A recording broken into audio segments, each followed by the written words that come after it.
Iniciar a gravação.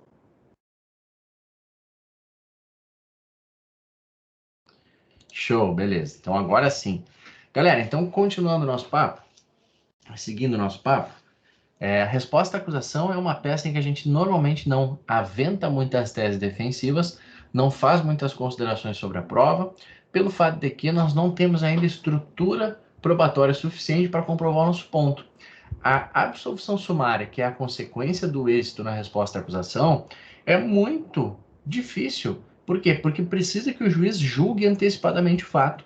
O juiz tem que dizer, eu não vou nem deixar esse processo ir para frente, porque eu estou convencido de que o réu não praticou o fato, ou porque eu estou convencido de que o réu praticou o fato em legítima defesa.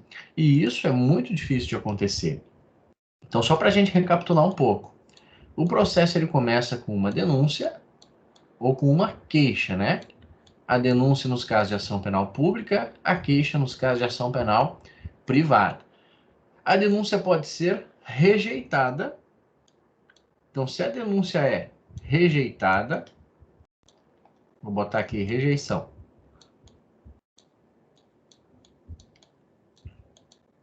Da denúncia. O que pode acontecer?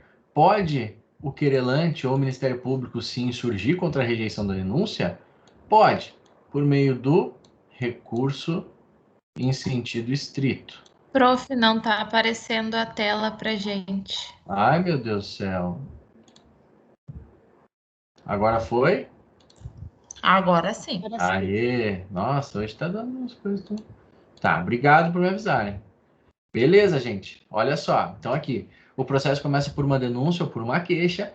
O juiz pode rejeitar a denúncia ou a queixa. Caso ele rejeite a denúncia ou a queixa, aqui a possibilidade de duas impugnações. Normalmente, da decisão que rejeita a denúncia ou queixa, cabe recurso em sentido estrito. Isso como regra.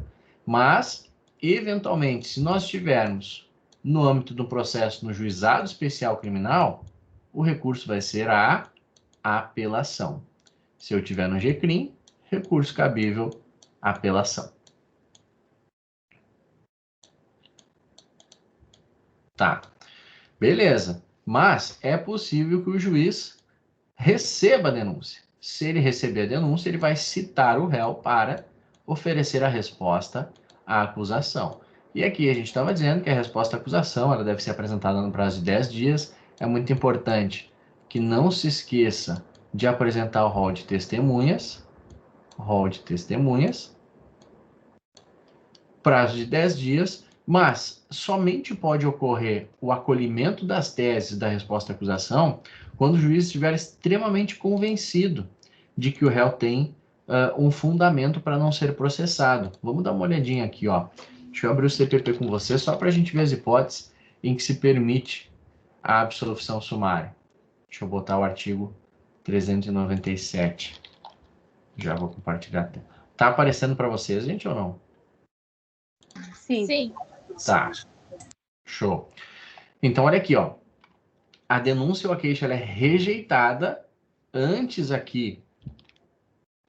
Então, aqui, ó, antes da resposta à acusação, o MP oferece a denúncia. O juiz pode rejeitar direto a queixa quando ela for manifestamente inepta, quando faltar pressuposto processual ou condição para o exercício da ação penal, ou quando faltar justa causa para o exercício da ação penal.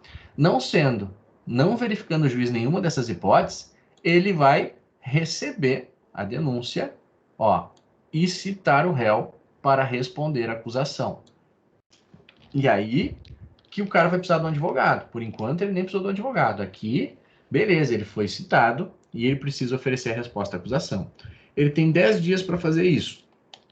Quando que ele vai poder ter êxito na resposta à acusação? Quais são as teses que admitem a possibilidade de extinção prematura do processo? Então, aqui no artigo 397, ó. Após o cumprimento do disposto no artigo 396-A e parágrafos deste Código, então aqui as disposições referentes à resposta à acusação, o juiz deverá absolver sumariamente o acusado quando verificar. São essas 4 possibilidades que eu tenho de trabalhar com o juiz na resposta à acusação. Então, lá na segunda fase da OAB, quando vocês estiverem examinando o enunciado, Se for resposta à acusação, vai ter que ter algo nesse sentido, ó. Se tiver alguma coisa referente à aplicação da pena, por exemplo, o cara lá, o examinador, o enunciado, relata vários fatos, aspectos ali sobre a aplicação da pena, então já tem que ligar o sinal amarelo para me policiar no sentido de que provavelmente não é resposta à acusação, porque eu não posso falar sobre pena na resposta à acusação. A pena é só lá no final, numa sentença. Então eu falo sobre pena nos memoriais. Mas olha só, 397. Absolverá sumariamente o acusado quando verificar a existência manifesta de causa excludente de licitude do fato, coação excludente de licitude, legítima defesa, estado de necessidade, estrito cumprimento do dever legal e exercício regular do direito. Então eu posso dizer para o juiz, juiz, meu velho, olha só, nem leva adiante esse processo porque existe manifestamente uma causa excludente da licitude do fato. Vejam como é difícil eu convencer o juiz, eu demonstrar para ele, ó, tá comprovadíssimo nos autos que tem uma causa excludente de licitude. Por isso que normalmente eu não falo na resposta à acusação. Aqui eu vou ter que ter prova forte, ó. Vou ter que, por exemplo, demonstrar que a vítima foi encontrada com uma arma na mão, que a vítima foi atingida somente com um disparo de arma de fogo, que várias testemunhas disseram que o início do ataque foi por conta da vítima, que o réu registrou vários boletins de ocorrência contra a vítima. Tem que convencer o juiz. Ele pode olhar isso aí tudo e dizer, olha, provavelmente o réu agiu em legítima defesa, mas eu não tenho certeza. Então eu vou tocar o processo adiante. Eu vou marcar audiência para que ocorra a instrução. Mas a exclusão de licitude é uma possibilidade de se trabalhar em resposta à acusação. Depois, a existência manifesta de causa excludente da culpabilidade do agente, salvo inimputabilidade. Causas de exclusão de culpabilidade. Nós temos ali a obediência hierárquica, a coação moral irresistível, e nós temos a causa supralegal de exclusão de licitude, que é a inexigibilidade de conduta adversa. Mais difícil ainda de mostrar do que uma excludente de licitude. Terceiro, que o fato narrado evidentemente não constitui crime, uma atipicidade flagrante, por exemplo. E o inciso quarto, extinção da punibilidade do agente. Foi uma prescrição, uma decadência, uma falta de representação, algo nesse sentido, tá? Então aqui, ó, eu somente tenho argumentos na resposta à acusação quando tiver evidenciada uma dessas hipóteses. Percebam que todas elas, ó, dão ênfase à necessidade de comprovar, de fato, a incidência delas. Existência manifesta de causa excludente de licitude. Existência manifesta de causa de exclusão de culpabilidade. O fato narrado evidentemente não constitui crime ou extinção da punibilidade. Beleza, galera? Então a gente está aqui. O cara ofereceu a resposta à acusação. O juiz, caso não absolva sumariamente o réu, vai fazer o quê? Vai designar audiência de instrução e julgamento. Na audiência de instrução e julgamento, serão ouvidos as testemunhas e as partes do processo. Então, primeiro vai ser ouvida a vítima vai relatar o que sabe sobre o fato, depois serão ouvidas as testemunhas arroladas pela acusação, depois serão ouvidas as testemunhas arroladas pela defesa, e ao final vai ser interrogado o réu. Encerrada a audiência de instrução e julgamento, o juiz vai perguntar para o promotor de justiça e para o advogado se eles têm alguma diligência a ser requerida. Então o juiz vai olhar para o promotor, doutor, alguma diligência? Não, doutor, nenhuma diligência. Olha para o advogado. E o senhor, doutor, alguma diligência? Não. Se não houver nenhuma diligência, ele encerra a instrução. Ele coloca um ponto final na parte do processo em que se produzem as provas. Olha só, que tipo de diligência poderia ser requerida aqui? Depende, vai variar bastante. Por exemplo, se a gente está na audiência e o Leandro é uma testemunha, o Leandro vai lá e fala: ah, eu não sei nem por que eu estou aqui, eu não faço a menor ideia do motivo pelo qual eu estou aqui, mas quem viu tudo foi meu irmão, Leonardo. E aí, nenhuma das partes, nem o Ministério Público, nem a defesa na resposta, arrolou o tal do Leonardo. Aí a defesa, ou o Ministério Público, caso considere pertinente, ou até o juiz pode, nesse caso de ofício, fazer, requerer para que o Leonardo seja ouvido como testemunha referida. Então vai encerrar a instrução, o juiz vai perguntar, doutor, algum requerimento, alguma diligência? Doutor, gostaria de que fosse realizada a inquirição da testemunha Leonardo, mencionado pela testemunha Leandro, na condição de testemunha referida, tendo em vista que pode esclarecer os fatos que estão sendo objeto de processo nesse momento. Ainda, eu posso requerer a expedição de ofício para que sejam fornecidas imagens. Então, daqui a pouco está ocorrendo o processo, uma das testemunhas fala, ah, não, tinha uma câmera que filmou tudo. Eu posso requerer para o juiz, doutor, gostaria de requerer que fossem solicitadas as imagens mencionadas pela testemunha. Então, é possível que essas diligências sejam feitas, sejam requeridas, tá? Mas, caso não surja nenhuma diligência, abre-se aí a possibilidade não, se encerra a instrução probatória e o juiz abre vista dos autos às partes para que apresentem memoriais finais, ou memoriais escritos, ou só memoriais. Quem começa apresentando os memoriais? Primeiro, o Ministério Público apresenta os seus memoriais, seguido pela defesa. E aqui, galera, e aí, depois de apresentados os memoriais pela defesa, o processo vai concluso para o juiz sentenciar. Os memoriais são a peça mais importante no processo. Por quê? Porque, olha só, é o momento em que tanto a acusação quanto a defesa vai fazer sua última manifestação perante o juízo e vai mencionar todos os elementos de prova produzidos durante a instrução.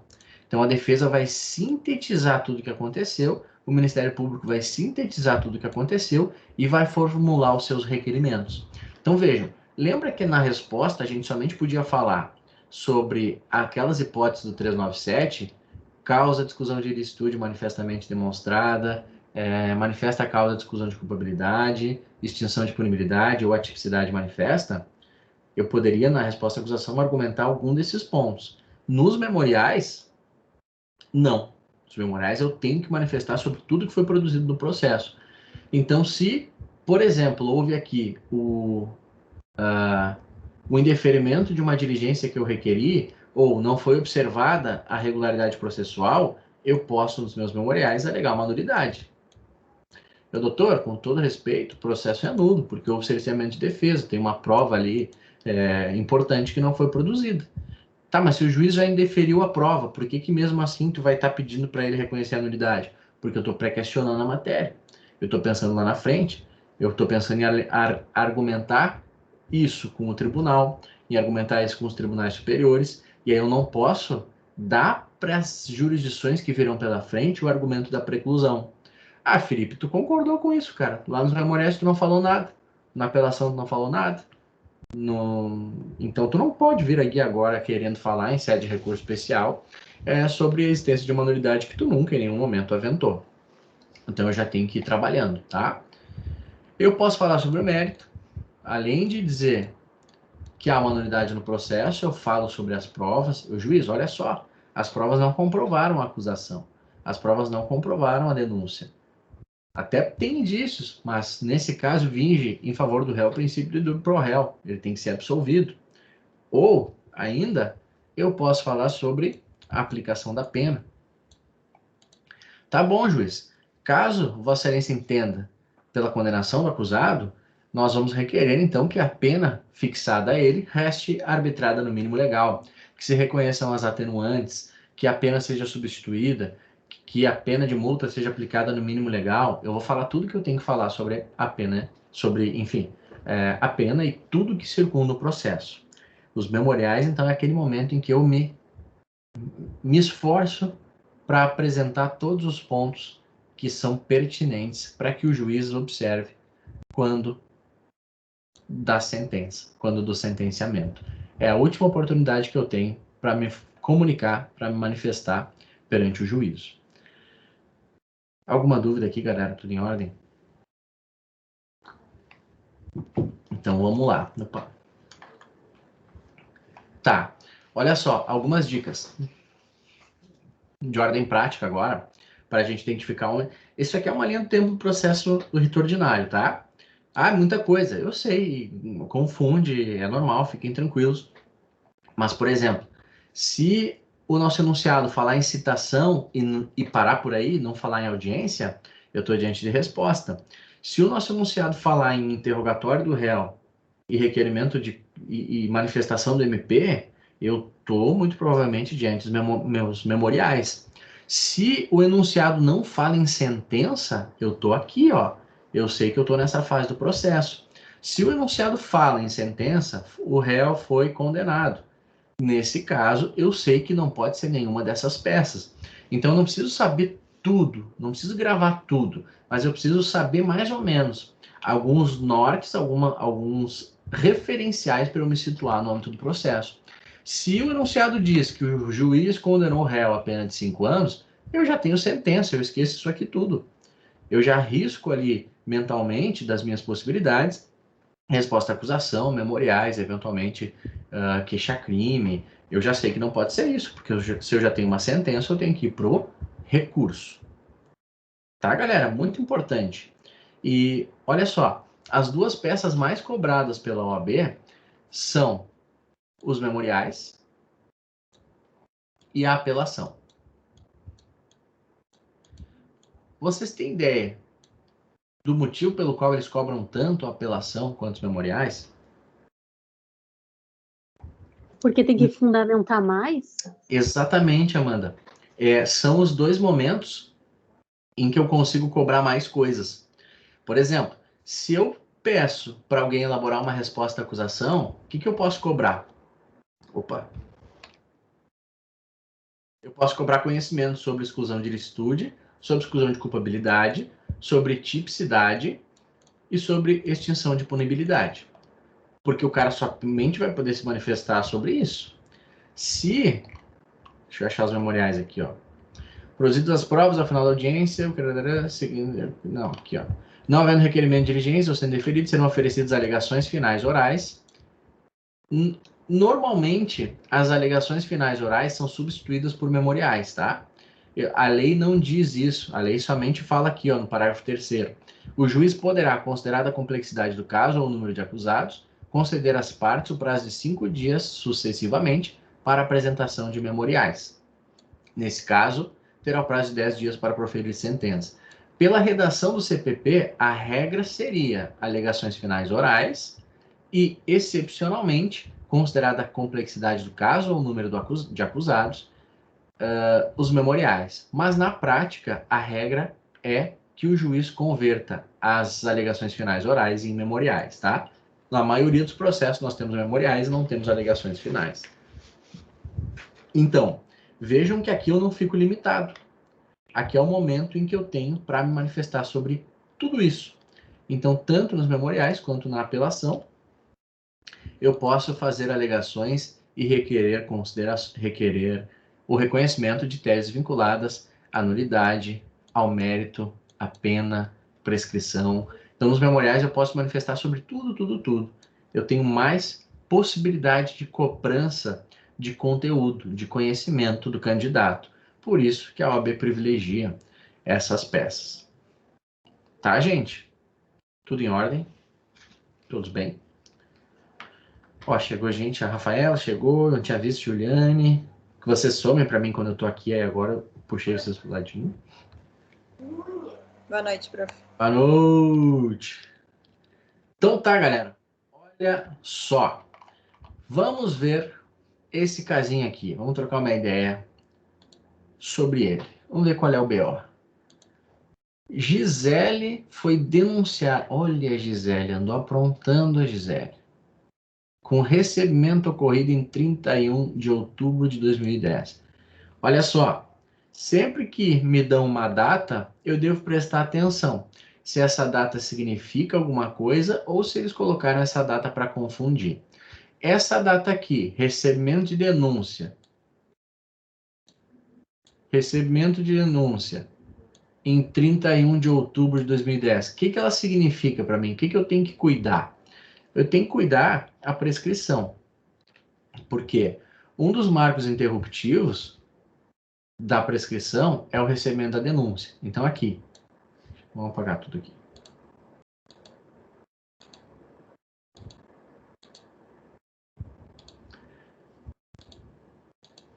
Então, tive a denúncia aqui. O juiz não rejeitou e recebeu a denúncia. Qual foi o dia mesmo que ele recebeu a denúncia? 31 de maio de 2010. 31 de maio, de outubro. Perdão.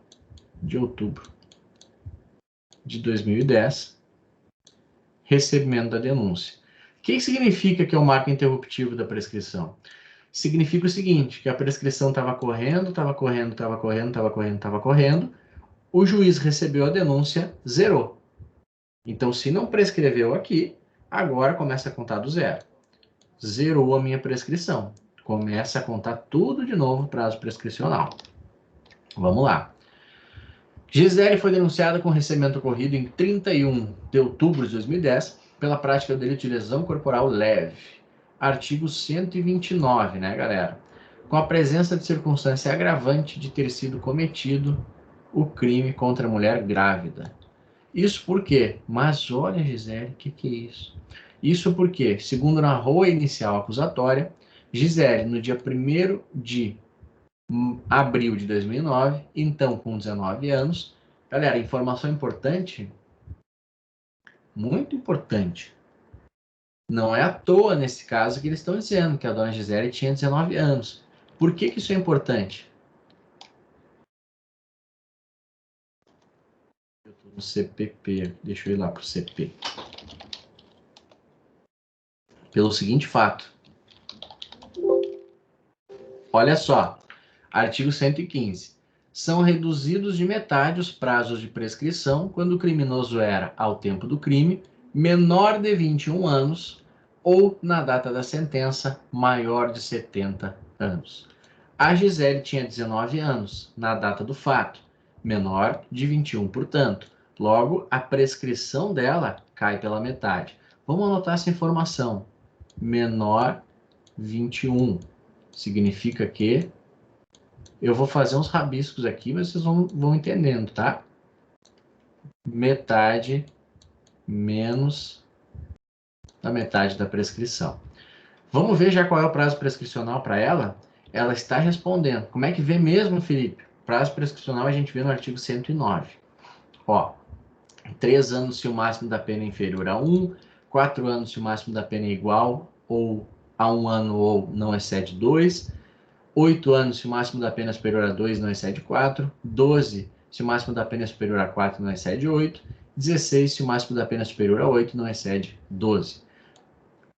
Então eu preciso ir lá no crime que ela está respondendo. É lesão corporal leve, né? Artigo 129. Pena 3 meses a 1 ano. Então vamos botar aqui, ó. A pena dela é 3 meses até 1 ano. A gente está fazendo o cálculo da prescrição pela pena em abstrato.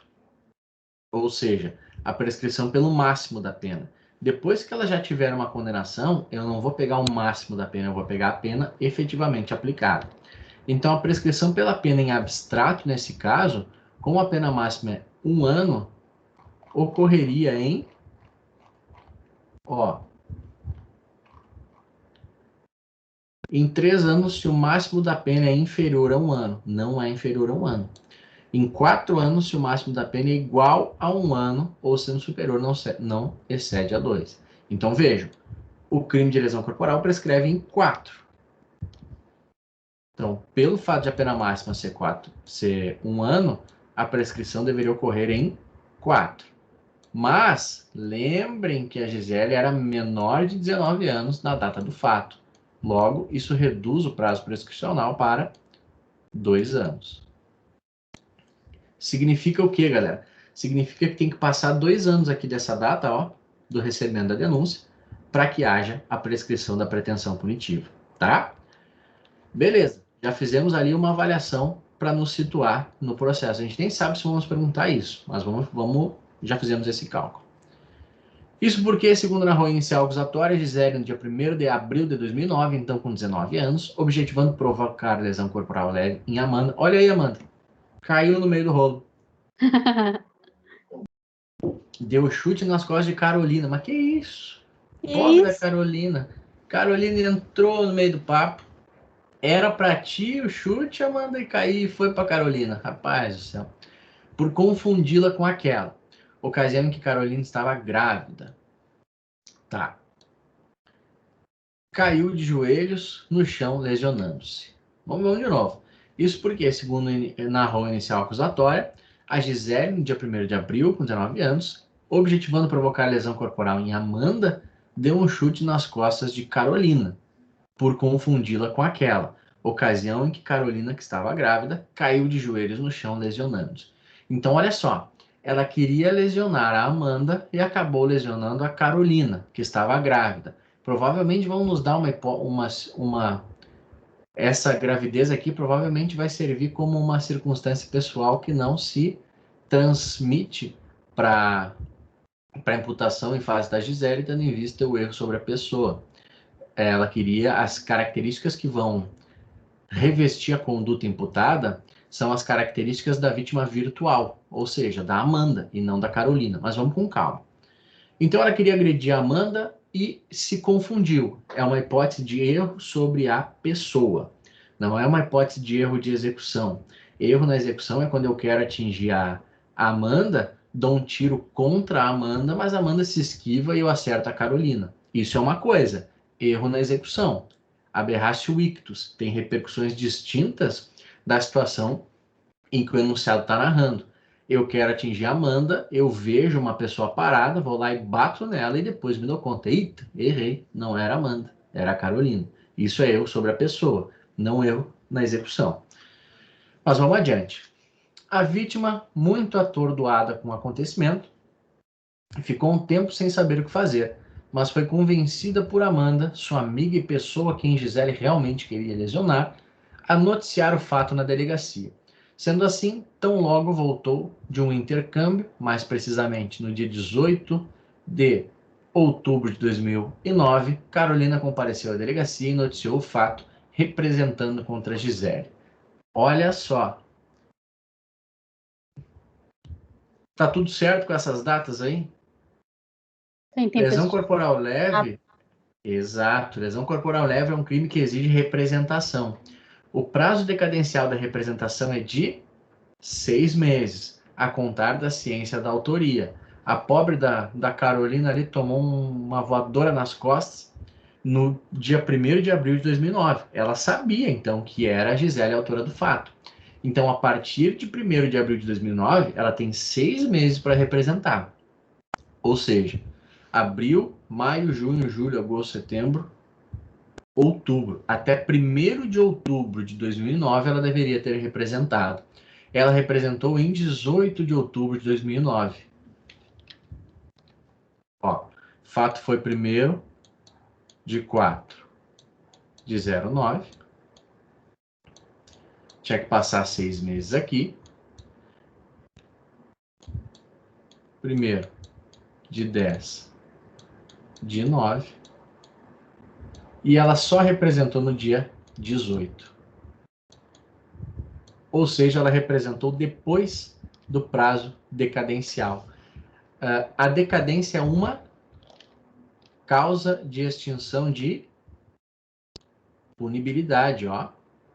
Extingue-se a punibilidade pela morte da agente, anistia, graça e indulto, retroatividade de lei que não mais considera o fato criminoso, prescrição, decadência ou perempção.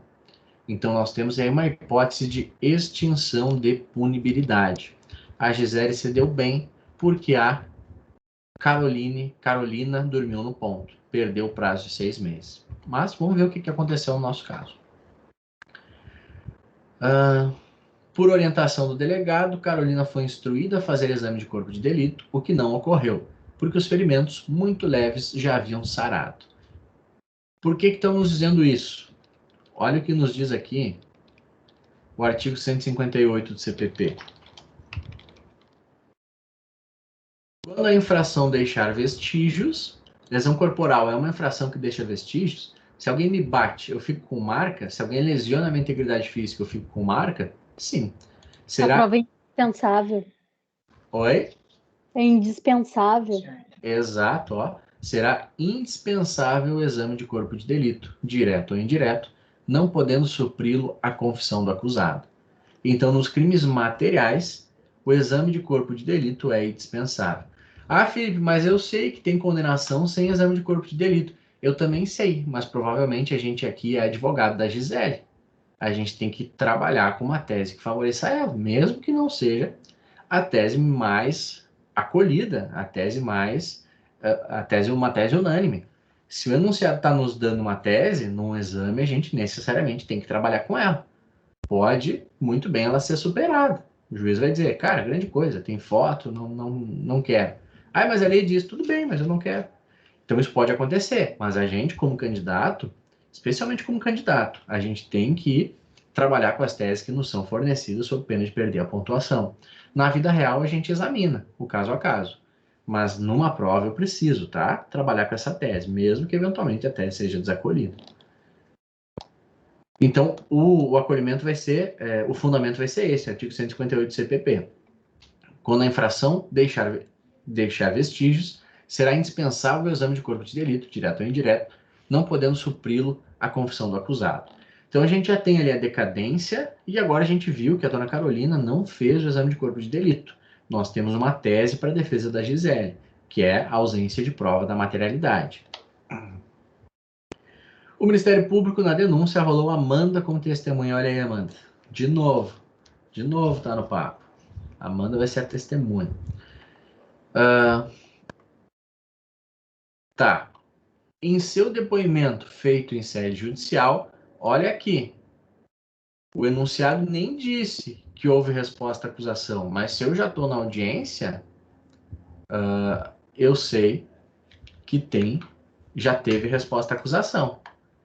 Porque senão não teria audiência. Não é possível fazer audiência sem que tenha sido apresentada a resposta à acusação. Aí a gente precisa lembrar daquela linha do tempo lá, tá?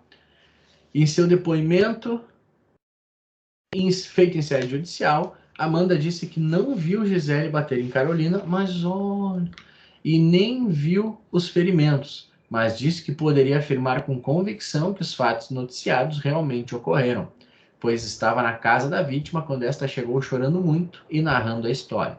O que é isso? Isso é uma testemunha indireta, é uma hearsay testimony, é uma testemunha por ouvir dizer.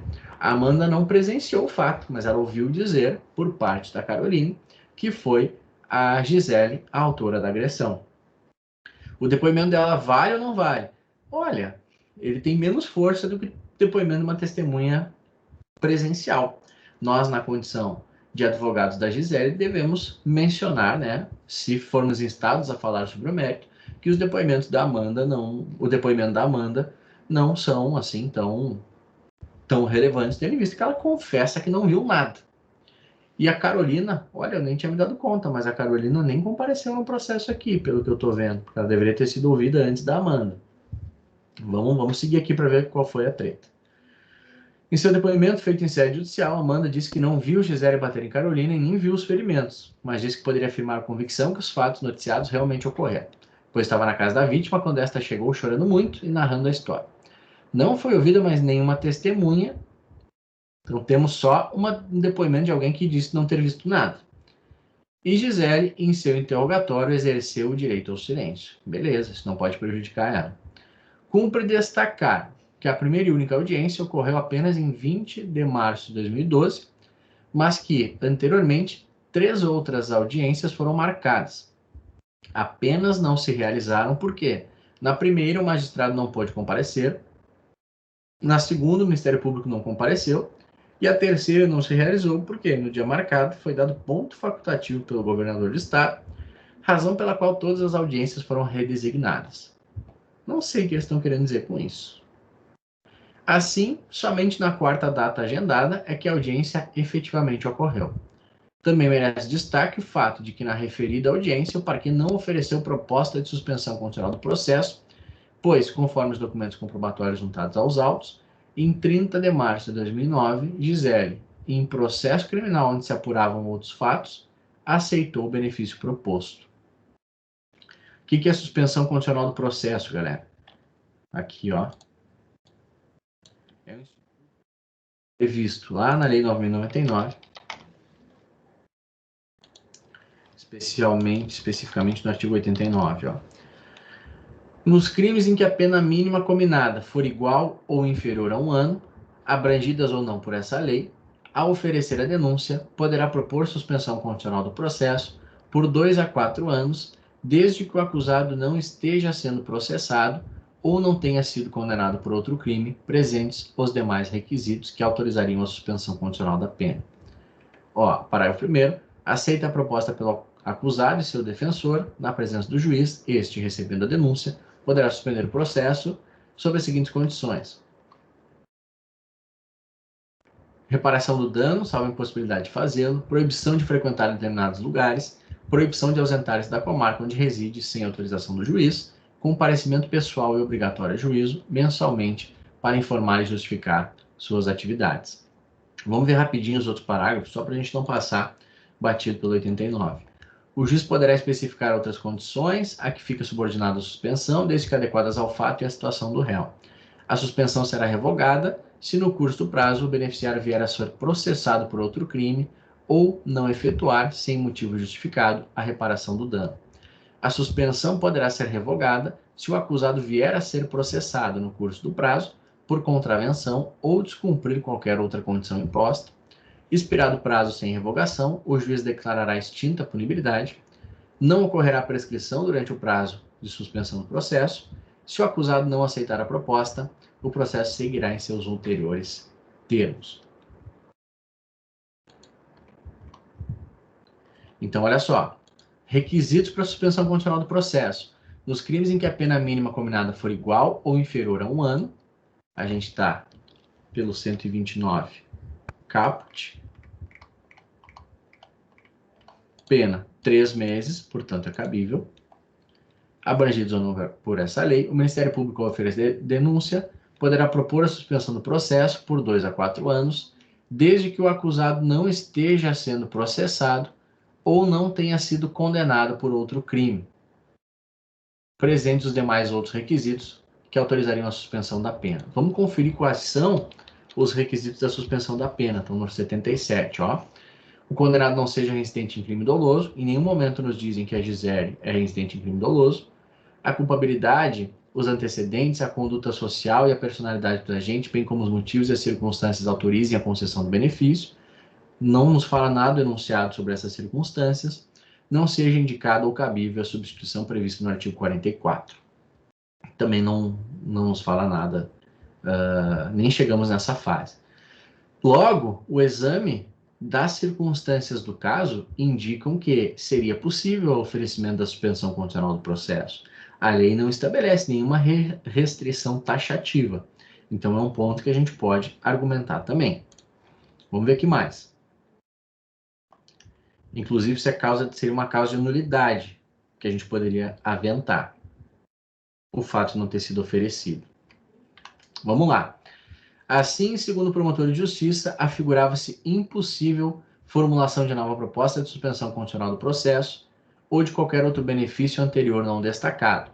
E, além disso, tal dado deveria figurar na condenação ora pleiteada contra a Gisele como outra circunstância agravante, qual seja reincidência. Aqui está tudo errado. Não é possível a reincidência.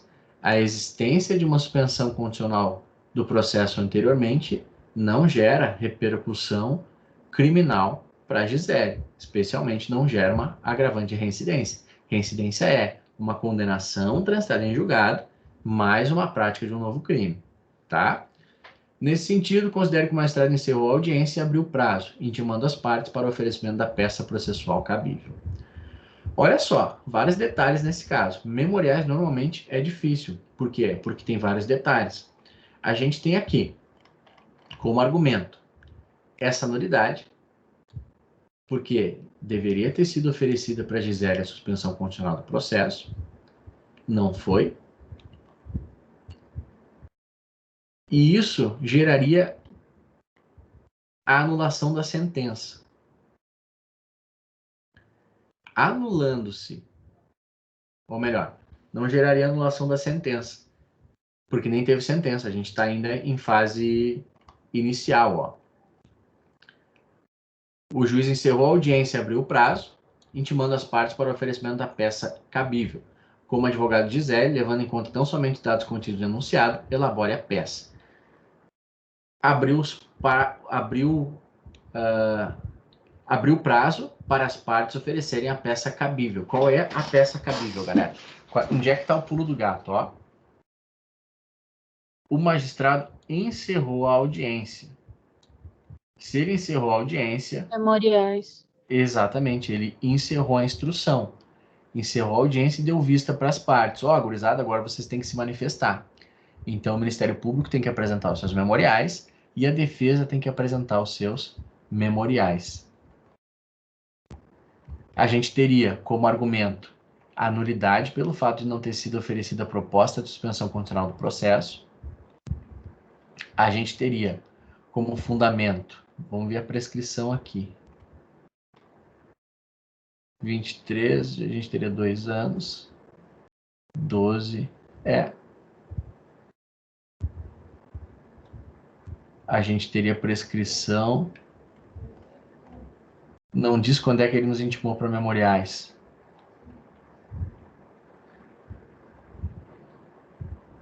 A gente teria a prescrição ocorreria em 31 de outubro de 2012. A audiência aconteceu em 20 de março de 2012. E não diz aqui, a gente precisaria saber qual é a data em que foi aplicada essa prova. Porque eles não dizem quando é que a gente foi intimado, para apresentar memoriais. Mas qualquer data depois de outubro de 2012 ensejaria a prescrição. Porque a gente teria que ter noção desse raciocínio aqui, 4 anos como regra, reduzido em 2 anos, por conta da idade dela de 19 anos. No mérito, nós temos a ausência de materialidade. Como preliminar, nós temos a ausência de representação, isso gera extinção de punibilidade. No mérito, nós temos a ausência de exame de corpo de delito, isso afasta a materialidade, a existência do crime. Ainda no mérito, nós temos o erro sobre a pessoa. Olha só, eles pedem aqui o reconhecimento da agravante pelo fato de ter sido cometido contra a mulher grávida. Nós vamos afastar esse requerimento. Por quê? Porque no erro sobre a pessoa devem-se considerar as informações da vítima virtual, a vítima pretendida e não a vítima de fato atingida. Isso de acordo com o artigo, se não me engano, é o 20, parágrafo 3º. Deixa eu confirmar aqui.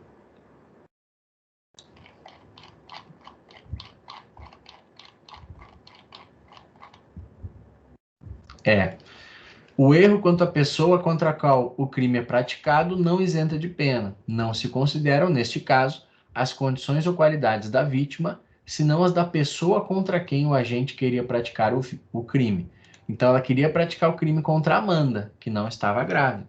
Ela cometeu o crime, efetivamente, contra a Carolina, que estava grávida. Essa circunstância, o erro sobre a pessoa, de acordo com o artigo 20, parágrafo 3º, afasta a possibilidade de reconhecimento dessa agravante. Então, é uma peça bem complexa. A gente teria aqui uma eventual nulidade pelo não oferecimento da suspensão condicional do processo. A gente teria uma extinção de punibilidade pela ausência da representação no prazo adequado, que gerou a decadência.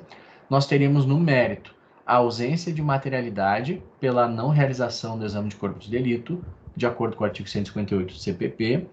Ainda no mérito, nós temos, ou melhor, agora em relação à pena, nós temos o afastamento da agravante.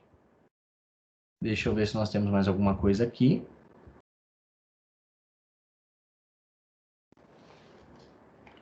Nós temos também isso aqui, essa impossibilidade de reconhecimento da reincidência. O fato dela ter aceitado suspensão condicional do processo não pode prejudicá-la na forma de reincidência.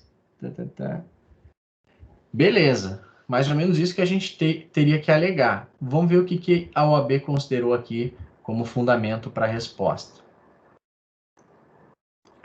O examinando, observando a estrutura correta, deverá elaborar memoriais com fundamento no artigo 403, parágrafo 3º do CPP.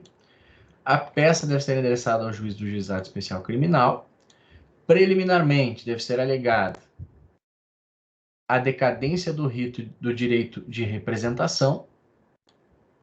Os fatos ocorreram em 1º de abril de 2009 e a representação apenas foi feita em 18 de abril de 2009. Beleza. Aqui, ó, também em caráter preliminar, deve ser alegada a nulidade do processo pela inobservância do rito da Lei 999, anulando-se o recebimento da denúncia com a consequente prescrição da pretensão punitiva. Isso porque os fatos datam de 1º de abril de 2009 e a pena máxima em abstrato prevista para o crime de lesão corporal leve é de 1 ano, que prescreve em 4. Como se trata de acusada menor de 21 anos, o prazo prescricional reduz-se pela metade, totalizando 2 anos. Com a anulação do recebimento da denúncia, este marco interruptivo desaparece e assim configura-se a prescrição da pretensão punitiva. Então, o que eles estão dizendo aqui, ó? Eles estão dizendo que a ausência de oferecimento de suspensão condicional do processo e a ausência de designação de uma audiência preliminar para verificação dessas circunstâncias, que uma parte do rito sumaríssimo, deveria anular, inclusive, o recebimento da denúncia. Ou seja,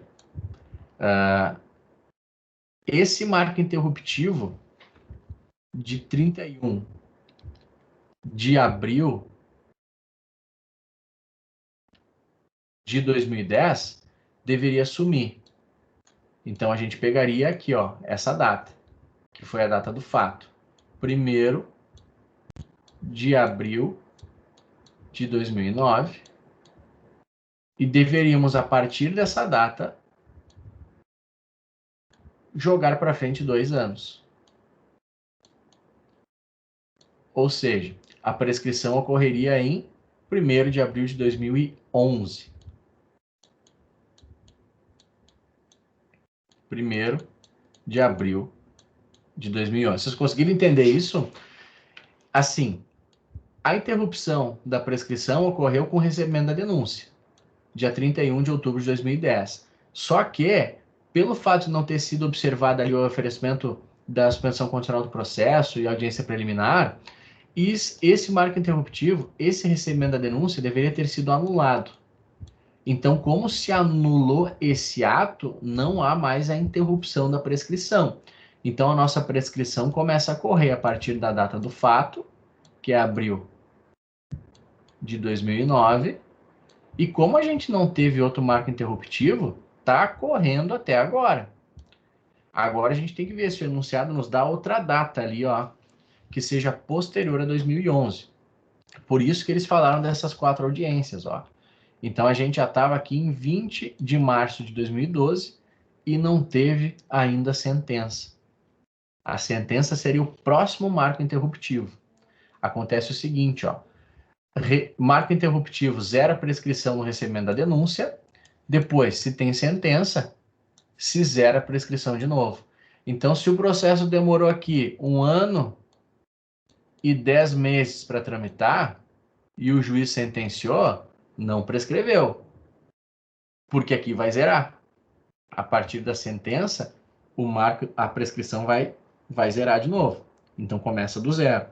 Como nós não tivemos sentença, e o enunciado mencionou que a gente já está ali em 2012, ocorreu a prescrição da pretensão punitiva, porque era necessário o decurso de 2 anos. Então, com a anulação do recebimento da denúncia, nós tivemos a prescrição da pretensão punitiva, nesse caso. Então, mais uma tese que tinha passado despercebida por mim aqui, foi a prescrição da pretensão punitiva por conta do anulamento, da anulação desse ato aqui, ó, recebimento da denúncia. Nós perdemos esse marco interruptivo, nossa prescrição começa a correr no dia 1º de abril de 2009, e até 20 de março de 2012 não tinha ainda sentença. Logo, ocorreu a prescrição da pretensão punitiva. Então, vamos lá. Memoriais para o GCRIM. Primeira preliminar, decadência da representação. Segunda preliminar, nulidade por não ter sido observado o rito do GCRIM, com a anulação da decisão que recebeu a denúncia. Isso, consequentemente, gera a prescrição da pretensão punitiva, porque o nosso marco interruptivo da prescrição vai para 1º de abril de 2009 e o nosso prazo é de 2 anos. Com a anulação do recebimento da denúncia, esse marco interruptivo desaparece e assim configura-se a prescrição da pretensão punitiva. Que mais? No mérito, deve ser requerida absolvição por falta de prova. A materialidade do delito não restou comprovada, tal como exige o artigo 158 do CPP. O delito de lesão corporal é não transeunte, ou seja, ele deixa vestígios. Um crime não transeunte é um crime que deixa vestígios. E exige perícia, seja direta ou indireta. O que é uma perícia direta, galera? Perícia direta seria se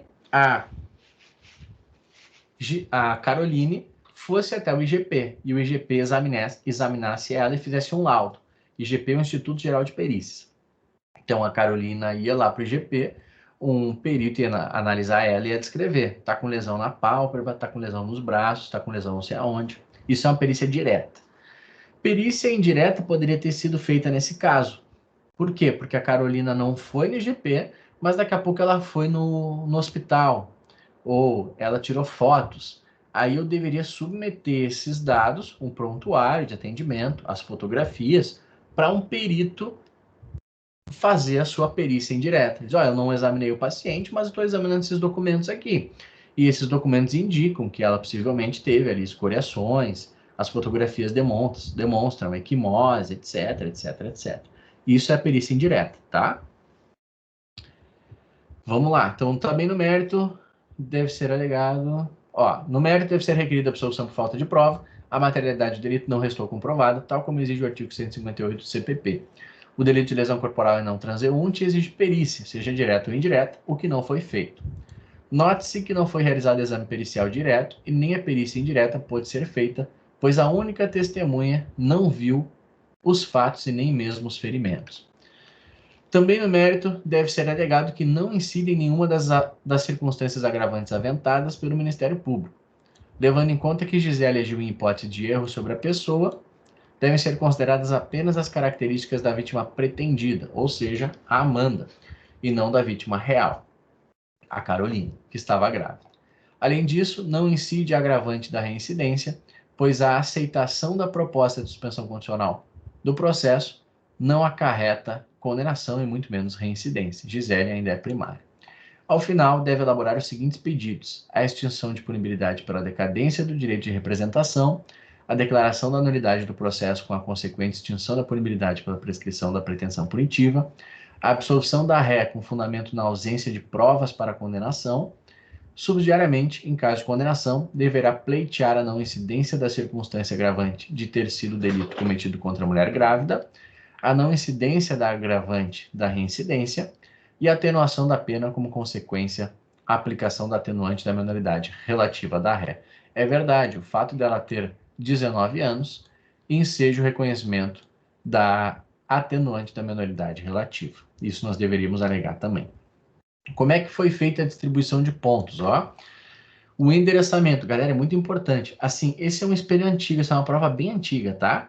Hoje não tem mais esse espelho, as provas mais recentes não tem mais esse espelho, nessa forma. Mas, só para a gente ter uma ideia de quantos pontos a gente ganha só com detalhes. Eu sempre recomendo que vocês coloquem sempre o artigo. Se você está falando que a peça é memoriais, menciona o artigo. Se você está falando da decadência, menciona o artigo. É muito importante isso, tá? Então, olha só, a peça deve ser endereçada ao GCRIM, o endereçamento vale 0,25. O fundamento legal da peça, 0,20. Então, a gente tem quase meio ponto só por um detalhe. A arguição da preliminar de decadência do direito de representação, desenvolvimento fundamentado no sentido de que os fatos ocorreram em 1º de abril de 2009 e a representação apenas foi feita em 18 de outubro de 2009, artigo 38. Essa tese vale 1,25. 0,75 vale a preliminar de nulidade pela inobservância do rito da Lei 9.099, com a anulação do recebimento da denúncia e o reconhecimento da prescrição. Desenvolvimento da fundamentação do pedido de absolvição por falta de prova, bem como da ausência de materialidade, 0,75. Desenvolvimento fundamentado acerca da não incidência da agravante de crime praticado contra a mulher grávida, pois a hipótese de erro contra a pessoa, na forma do artigo 20, parágrafo 3º, esse ponto vale 0,4.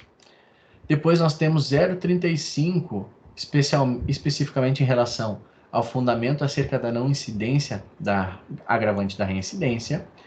E os pedidos valem 0,6, extinção da punibilidade pela ausência do direito da representação, declaração de nulidade do processo com a consequente extinção da punibilidade pela prescrição da pretensão punitiva, absolvição por falta de provas para a condenação ou não haver prova da existência do fato.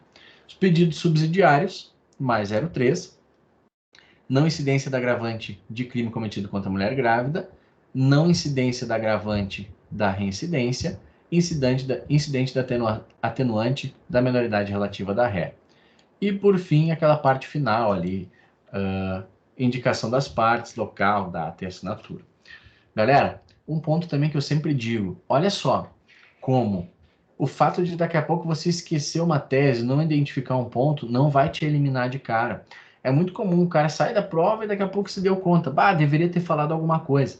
Calma, não fica desesperado. Olha, o máximo de ponto que nós temos aqui é 1,25. Então, se você esqueceu essa tese, você perde 1,25. Claro, daqui a pouco perde mais 0,1 aqui, mais 0,1 aqui, mas não é motivo para ficar desesperado, tá? No exame da OAB. Sempre importante observar, ficar atento a todos os pontos, claro, mas também se esqueceu de um detalhezinho, fica tranquilo que ainda tem bastante gordurinha para chegar na aprovação. Beleza, galera? Por enquanto é isso. Deixa eu retornar para vocês aqui. Só sabe que sempre fazia a ideia de que a segunda fase dos concursos OAB são bastante... É um índice de repetição enorme, né? Conheço pessoas que estão há anos fazendo isso. Eu achava que se o cara errasse alguma coisinha aí, né, no meio dessas peças, já estava queimado. E pelo que o senhor expôs, pela primeira vez eu não sabia, vi que não é tanto assim, né? Exato, Codão. Não é motivo não para a gente ficar preocupado. Eu lembro quando eu fiz, claro, é motivo para ficar preocupado, mas não é o fim do mundo. Às vezes esqueceu uma tese importante, putz, não me dei conta disso. Ainda tem bastante gordura, ainda tem bastante ponto para a gente conseguir chegar na aprovação. Agora, eu lembro, na minha prova da OAB, eu tinha escrito, estava finalizando a peça, e aí eu voltei a página para complementar um detalhe. E aí eu voltei a página, complementei o detalhe e entreguei a prova. Só que eu esqueci de colocar aquela parte final. Cidade, advogado, OAB, XX, OAB, tracinho, tracinho. Eu esqueci só desse detalhe. E eu me desesperei. Puta merda, agora vou rodar. Vão achar que, sei lá, que eu tentei identificar a peça, que não tem assinatura, que a peça é apócrifa. Mas no final me descontaram ali 0,1, 0 pouquinho, e deu tudo certo. Então isso é importante, não precisa ficar desesperado. Conta aqui para essa meia dúzia de apaixonados. O senhor passou na primeira ou levou bala? Oi, desculpa, Kodaí, não ouvi. O senhor conta para essa meia dúzia de apaixonado que lhe assiste nesse momento, não vai sair daqui, tá? O senhor passou de primeira ou levou bala? Eu passei de primeira. Eu lembro que na minha época, quando eu estava no nono semestre da faculdade, foi a primeira possibilidade que a OAB abriu, ainda era a CESP, de fazer enquanto estava na graduação. Depois, antes disso, só podia fazer a prova da OAB depois de formado. E aí, quando eu estava no nono semestre, eles abriram. E aí a gente foi fazer. E eu passei de primeira. Acabei dando sorte, enfim, fui de primeira. Tá no sangue. A Amanda também vai levar de primeira, o senhor vai ver. Vamos todo mundo, gurizada. Tirar essa FGV aí do caminho, liquidar e bola pra frente. Tá bem, minha gente? Agradeço demais a presença de vocês. Desejo a vocês uma ótima noite, um bom final de semana. Fiquem com Deus, se cuidem e o que precisarem é só me chamar, tá? Boa noite, bom fim de. Tchau, Beijo tchau. no coração. Boa semana. Boa Até noite. mais. Boa noite, abraço, prof. Boa noite. Boa noite. Boa noite, boa noite.